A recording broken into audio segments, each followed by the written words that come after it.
No, no, no. Don't get up. This isn't going to take long. So here we have my review of episode 7, Starfleet Academy, Cozine. And let's get into it.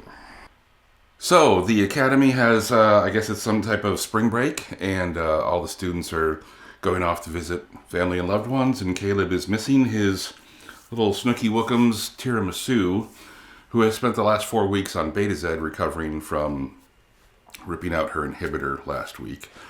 And he decides to write her a letter. I was taken aback by the fact that his pad is all in black and white.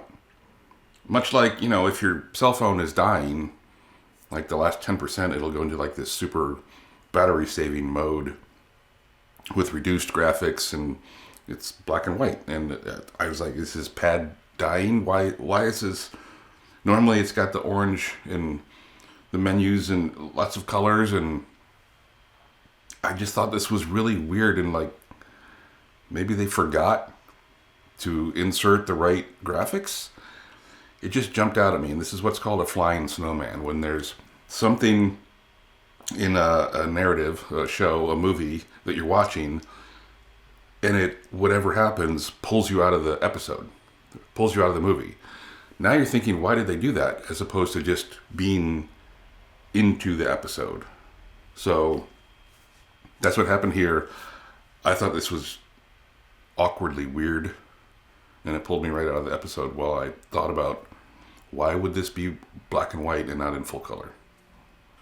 Then we have a short little bit where Caleb is going to stay on campus because he has nowhere to go. Aki, Captain / Chancellor Aki, is packing for her trip in a regular old 20th century piece of luggage. I mean, she has to sit on it in order to close it using the zipper, and it has wheels just like we all use our luggage at the airport. But this is 1,000 years from now. I think they would have more technologically advanced luggage. I mean, I know Aki is old school. She likes vinyl. She's very long-lived. But this just jumped out at me as kind of stupid. Then we have Do-Re-Mi finds a little gold nugget on the floor outside of his quarters. And, oh no, what happens?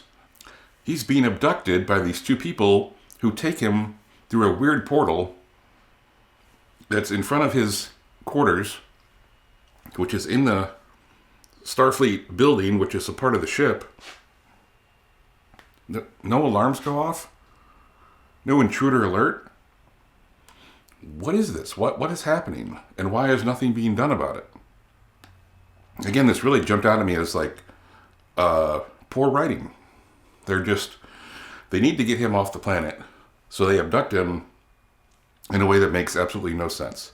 Because, security would be alerted. And what even is that thing? We'll get to that. But yeah, rough start to this episode. Anywho, Jaden sees his friend being abducted and pursues through the portal. Now they show the moon that's around Keonia, the Keonian realm. So, why are we here now? Because Jaden pops out of the portal on a far distant planet. Yes, that's right. He just walked through a portal from Earth to a different planet. Any problems with this? Yeah, like, why do you need starships anymore? If you can control some technology that creates a wormhole or a portal to just go willy-nilly anywhere, it's not like it's built into some mechanical thing that, there's an arch that you have to go through.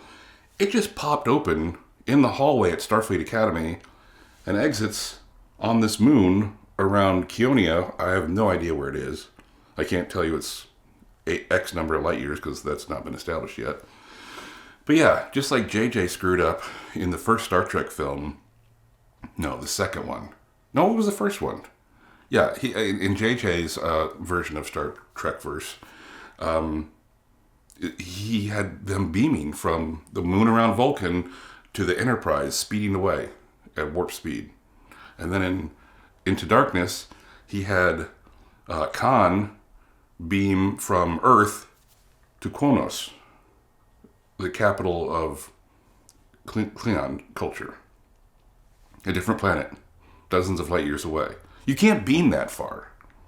This creates a huge problem, all for convenience sake, story-wise. Really, it bugs me. I don't know if you could tell. So apparently, Jaden finds Do-Re-Mi, and he explains that it's what's going on is a traditional Keonian marital abduction. So it's a ceremony they do, whatever. He actually gets involved, and he has to now become the title of the episode, the Cozine, which is like the best man for him. But he asks a really good question. What is that ridiculous ornament on your head, and what is this place? I thought Pioneer was wet. I thought you all had skills. Yeah, remember episode, was it 1?